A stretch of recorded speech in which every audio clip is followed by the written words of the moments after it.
ધાનેરા નગરપાલિકા વિસ્તારમાં આવેલ મહેશ્વરી પાર્લરથી લઈ લધાપુરા પ્રાથમિક શાળા સુધી પાકા ડામર રસ્તા માટે આજથી 1.5 વર્ષ અગાઉ એટલે કે વર્ષ 2023ના જૂન માસમાં તે સમયના સાંસદ પરબતભાઈ પટેલના હસ્તે રસ્તા માટેનું ખાતમુહૂર્ત કરવામાં આવ્યું હતું।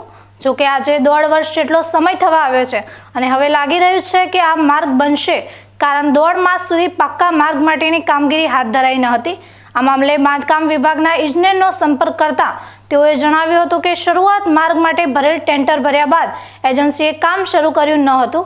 આ રીતે બીજી વાર પણ ટેન્ડર ભર્યા બાદ એજન્સીએ કામ શરૂ કર્યું ન હતું, જેથી ત્રીજી વાર ટેન્ડર પ્રક્રિયા પૂર્ણ થયા બાદ ગટર લાઇન સાથેનું કામ શરૂ થશે। આગામી 2 માસના સમયગાળા દરમિયાન ધાનેરાના સૌથી વ્યસ્ત રહેતા મહેશ્વરી પાર્લરથી લાદપુરા શાળા સુધીના ડામર રસ્તાનું કામ પૂર્ણ થશે। સતત 1.5 વર્ષ જેટલો સમય માર્ગના નવીનીકરણમાં વિલંબ થતા ધાનેરા શહેરની પ્રજા અચરજમાં હતી। જોકે હવે કામ શરૂ થતા ડામર રસ્તો બનશે, આવો વિશ્વાસ ધાનેરા શહેરીજનોમાં જોવા મળી રહ્યો છે।